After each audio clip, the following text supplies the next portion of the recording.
దివ్యవాణి TV ప్రేక్షకులందరికీ శుభోదయం. యేసుక్రీస్తు పరిశుద్ధ నామంలో ప్రియులారా, మీ అందరికీ స్వాగతం, సుస్వాగతం. గడిచిన కాలమంతా కోడి తన రెక్కలను చాచి తన బిడ్డలను కాచుకున్నట్లుగా నిన్ను నన్ను మనం పుట్టిన దగ్గర నుంచి ఈరోజు వరకు సిలువలో తన రెక్కలను చాచి ప్రియులారా తన చివరి రక్తపు బొట్టు వరకు మన కొరకు కార్చి తన ప్రేమనంతా కల్వరి కొండ మీద నీ కొరకు నా కొరకు ప్రాణ త్యాగము చేసిన ఆ ప్రభువు కాచుకుంటూ ఉన్నట్లు మన జీవిత అంతము వరకు విశ్వసనీయుడు నమ్మదగుడైన దేవుడు నేనుండగా నీకు భయం ఎందుకు అని చెప్పే దేవుడు మనకి తోడై ఉండగా నా ప్రియ సహోదరుడా సహోదరి, ఏ పరిస్థితులను చూసి మనము భయపడనక్కరలేదు, ఏ స్థితిగతులను చూసి మనము ఆందోళన చెందక్కరలేదు. చుట్టూ మన జీవితంలో ఎన్నో రకాల పరిస్థితులను మనం ప్రతిరోజు గమనిస్తూ ఉంటాం. మన కుటుంబ పరిస్థితులే, మన కుటుంబం అనే నావ ఈ ప్రపంచ పరిస్థితులలో ఆ అల్లకల్లోనానికి ఆ నావ మునిగిపోతూ ఉన్నట్లు కూడా కొన్నిసార్లు మనకు అనిపిస్తుంది.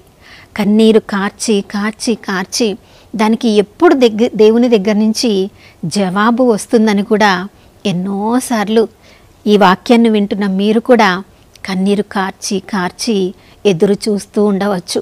ప్రియులారా, ఆ కుటుంబ పరిస్థితులే అలా ఉన్నప్పుడు మన సొంత వ్యక్తిగత జీవితాలను మనం చూసుకున్నప్పుడు కూడా ఎటు చూసినా అల్లర్లు, ఎటు చూసినా భయంకరమైన పరిస్థితులు, ముందుకు ఎలా జీవితాన్ని సాగించాలో తెలియని అల్లకల్లోల పరిస్థితుల్లో మన వ్యక్తిగత జీవితం ఉన్నప్పుడు ప్రియులారా కొన్నిసార్లు ప్రార్థన చేసి చేసి చేసి అలసిపోయాము.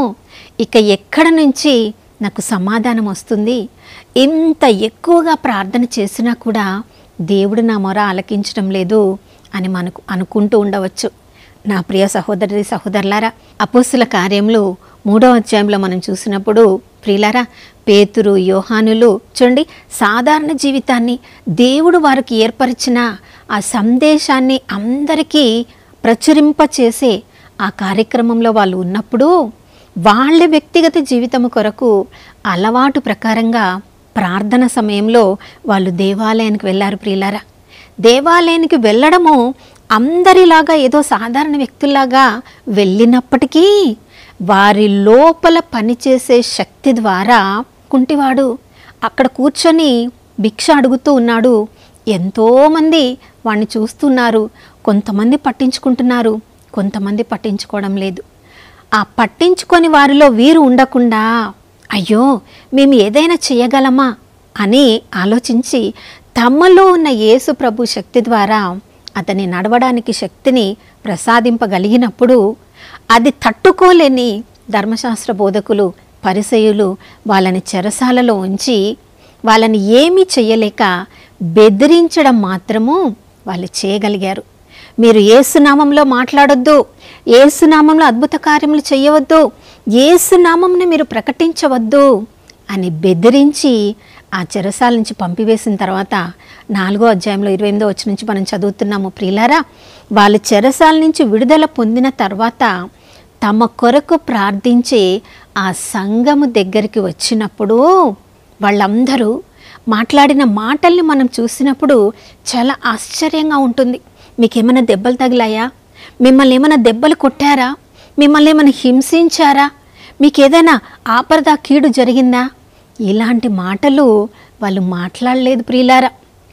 అలాంటి భయంకరమైన పరిస్థితులలో కూడా వాళ్ళు అందరు కలిసి ప్రార్థన చేస్తున్నారు. వాళ్ళ ప్రార్థన ఉద్దేశం ఏంటో తెలుసా? ప్రభా, ఈ సందేశాన్ని మేము ధైర్యముతో బోధించడానికి మాకు కావలసిన ధైర్యాన్ని దయచేయండి. ప్రియులారా, అలాంటి అలజడి పరిస్థితులలో ఉన్నప్పుడు దేవుని వాక్యాన్ని బోధిస్తున్నప్పుడు తీసుకెళ్ళి మన చెరసాలలో పెడుతున్నారంటే ఎవరైనా దేవుని వాక్యాన్ని ఇంకా ధైర్యంగా బోధించడానికి ప్రభువా మాకు కృపనివ్వండి అని అడిగే వాళ్ళలో మనం ఉండగలుగుతామా? మనము ఉంటామా? ఎంతమంది ఉండగలరు? కానీ ప్రియులారా, పేతురు, యోహాను వారి కొరకు ప్రార్థన చేసే సంఘము కూడా వాళ్ళ ఉద్దేశం అది. ప్రభా, ఏ పరిస్థితి మాకు ఎదురైనా, మా ప్రాణములు అర్పించవలసిన పరిస్థితి వచ్చినా కూడా మీరు మాకిచ్చిన సందేశాన్ని మేము మా కన్నులారా చూసిన దాన్ని, మా చేతులారా నిన్ను తడిమాము కదా, దానికి మేము సాక్షులంగా ఉండడానికి, ఆ సందేశాన్ని ప్రకటించడానికి మాకు ధైర్యాన్ని దయచేయమని విడుదల పొందిన పేతురు, యోహాన్లు మాత్రమే కాదు, ఆ సంఘమంతా వారందరి యొక్క ఉద్దేశము కూడా అదే ప్రియులారా. ఎందుకంటే ఆ సంఘంకి కూడా ముందు ముందు అదే పరిస్థితి రావచ్చు. కాబట్టి పేతురు, యోహాన్లు తమ జీవితం ద్వారా వారికి నేర్పిస్తున్నారు. ఇలాంటి పరిస్థితుల్లో ఉన్నప్పుడు ప్రభువా మమ్మల్ని కాపాడు, మాకు రక్షణ కలిగించు, మాకు మరొకసారి ఇలాంటి అలజడి కలిగించే పరిస్థితి రానివ్వకు అని ప్రార్థన చేయడం లేదు ప్రియులారా. వాళ్ళు ప్రార్థన చేస్తున్నది ఏంటి? ప్రభువా, ఈ సందేశాన్ని ధైర్యంగా ప్రచురం చేయడానికి మాకు కావలసిన ధైర్యమునివ్వు అని ఆ ప్రార్థన ఉద్దేశాన్ని అక్కడ ఉన్న సంఘం అంతటికి కూడా విస్తరింపచేస్తున్నారు. పేతురు, యోహాన్లు మాత్రమే ఆ ప్రార్థన చేయడం లేదు ప్రియులారా, ఆ సంఘం అంతా కలిసి.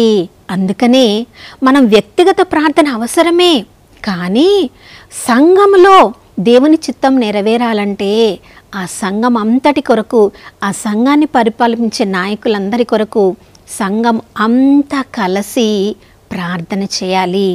కుటుంబంలో వ్యక్తులుగా మనం వ్యక్తిగత ప్రార్థన చేసుకుంటాం, మంచిదే. కుటుంబంలో దేవుని చిత్తం నెరవేరాలంటే కుటుంబం అంతా కలిసి ప్రార్థన చేయాలి ప్రియులారా. అందుకనే కలిసి ప్రార్థన చేసినప్పుడు 2, 3 కూడిన చోట నేనుంటానని పరిశుద్ధాత్మ దేవుడు చెప్పాడు కదా. ఒకరు దేవుని నామంలో దేవుని చిత్త ప్రకారం ప్రార్థన చేస్తున్నప్పుడు వారితో ఉన్నవారు అగునిగాక యేసు నామంలో మేము ఏకీభవిస్తున్నాం అన్నప్పుడు ప్రియులారా, ఆ ప్రార్థనకు ఎంతో బలము ఉంటుంది. వాళ్ళు ఎవరికి ప్రార్థన చేస్తున్నారు ప్రియులారా? భయముతో ప్రార్థన చేయడం లేదు. ఏ దేవుడైతే భూమి ఆకాశములను సృజించారో ఆ దేవునికి వాళ్ళు ప్రార్థన చేస్తున్నారు. దావీదు రాజు చెప్పాడు కదా 121వ కీర్తనలో, నేను ఏ పరిస్థితిలో ఉన్నా కూడా భూమి ఆకాశములను సృజించిన దేవుని దగ్గర నుంచి నాకు సహాయం వస్తుందని అతడు తన అనుభవం ద్వారా చెప్పాడు. కాబట్టి చూడండి, ఇంకా యోహాను సువార్త 14వ అధ్యాయం 14వ వచనంలో యేసు నామములో మనం ఏం అడిగినా మన ప్రార్థనకు జవాబు దొరుకుతుందని దేవుడే స్వయంగా యోహాను సువార్త ద్వారా మనకు అనుగ్రహించారు. కాబట్టి అక్కడ సంఘమంతి కూడా ఎవరి నామంలో వాళ్ళు ప్రార్థన చేస్తున్నారు? పరలోకమును, భూలోకమును, సముద్రమును కూడా సృజించిన, వాటిలో ఉండే సమస్తమును కూడా సృజించిన ఆ దేవుని పేర ప్రార్థన చేస్తున్నారు ప్రియులారా. ఎందుకంటే ఆ దేవుడు ఇచ్చే ధైర్యముతో తప్ప ఈ లోకంలో ఏ శక్తిని కూడా మన సొంత శక్తి ద్వారా మనం దాన్ని ఓడించలేము. నాలో ఉండే శక్తి ఈ లోకంలో ఉండే అన్ని శక్తుల కంటే గొప్ప శక్తి. కాబట్టి మనలో ఉన్న ఆ పరిశుద్ధాత్మ దేవుణ్ణి మనం గుర్తు చేసుకున్నప్పుడు సర్వ సృష్టికర్త అయిన ఆ దేవుని నామంలో వాళ్ళు ప్రార్థన చేస్తున్నప్పుడు వాళ్ళు ఏమని చెప్తున్నారు? ప్రభా, అన్యులందరూ కూడా కూడి మమ్మల్ని భయపెడుతున్నారు, బెదిరించాలని చూస్తున్నారు. ఇలాంటి పరిస్థితి జరుగుతుందని దావీదు రాజు ద్వారా మీరు మాకు తెలియచేశారు.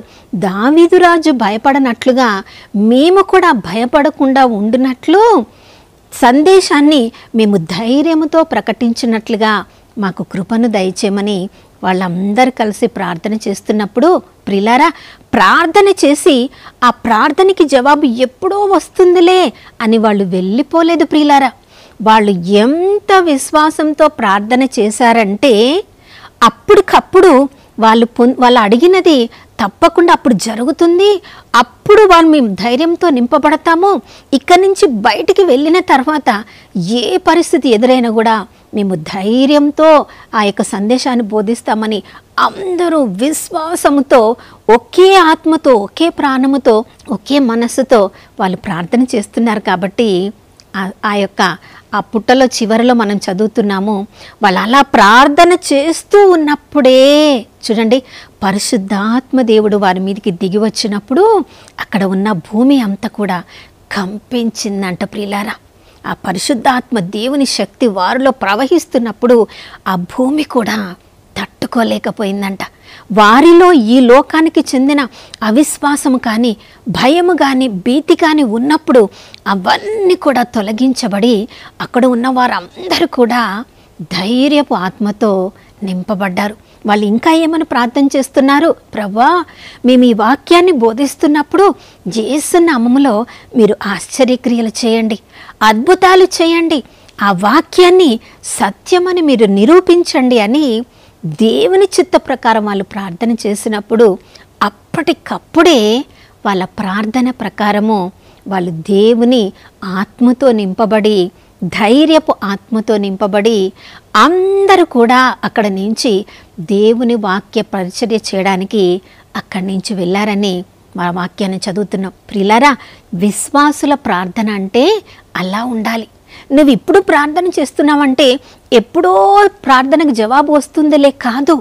నీ విశ్వాస పరిమాణాన్ని బట్టి నువ్వు దేవుణ్ణి ఎటువంటి అపనమ్మకం లేకుండా, అవిశ్వాసం లేకుండా వారి వలె ఆ రోజు వాళ్ళు ఎంత విశ్వాసంతో ప్రార్థన చేశారో అంత విశ్వాసంతో నువ్వు ప్రార్థిస్తే అప్పటికప్పుడే నీ యొక్క ప్రార్థనకు జవాబిచ్చే ఆ దేవుని శక్తి నీ కొరకు సిద్ధంగా ఉంటుంది.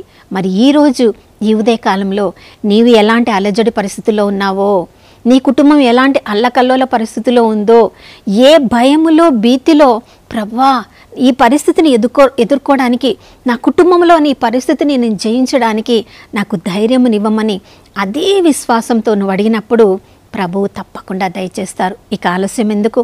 ఎలాంటి పరిస్థితులలో ఈ లోకమనే సముద్రంలో మన జీవిత నావ కొట్టుకొని పోవడానికి సిద్ధంగా ఉందో, ఆ నావికుడైన యేసు ప్రభుకి, పరిశుద్ధాత్మ దేవుడికి మన కుటుంబాన్ని, మన వ్యక్తిగత జీవితాలను పూర్తిగా అప్పగించి ఆ ప్రభువే మనల్ని నడిపించమని ప్రార్థించుకుందాం.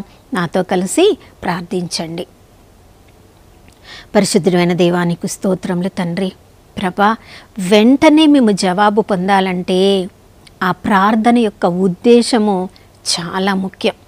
ఆ ప్రార్థనలో మీ చిత్తము నెరవేర్చే వాళ్ళలాగా మేము ఉన్నామంటే ఆ ఉద్దేశము మీ మహిమ కొరకుగా ఉండాలని మొదటగా మాకు నేర్పిస్తున్నారు.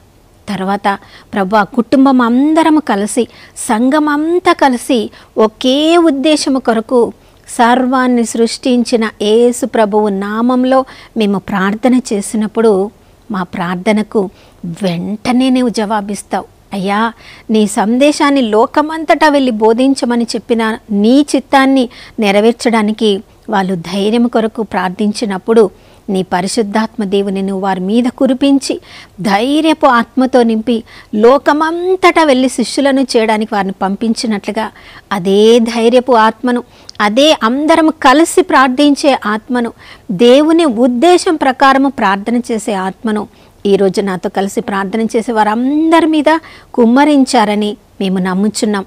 ప్రభా, మా ప్రార్థనలన్నిటి కూడా మీరు వెంటనే జవాబిస్తున్నారని మేము నమ్ముచున్నాం. ధైర్యపు ఆత్మతో నింపబడిన మేము అయ్యా ఈ లోకంలో నీ నామానికి సాక్షులుగా ఉండినట్లుగా కృపను దయచేయమని యేసయ్య పరిశుద్ధ నామంలో అడిగి వేడుకొనిచున్నాం తండ్రి, ఆమేన్. ప్రియులారా, దేవుడు మనకు పిరికితనము గల ఆత్మను ఇవ్వలేదు, ధైర్యము గల ఆత్మను, ప్రేమతో ఉండిన ఆత్మను, ఇంద్రియ నిగ్రహముతో ఉండిన ఆత్మను ఆ ప్రభు మనందరి మీద ఉదయకాలంలో కుమ్మరించారు. కాబట్టి ఆనందంగా ఈరోజంతా జీవించుదాం. మరొక నూతన శుభోదయంలో మనం అందరం కలుసుకునే వరకు దివ్యవాణి టీవీని వీక్షిస్తూ ఉందాం. ఇమ్మానుయేలు, దేవుడు మనతో ఉన్నారు.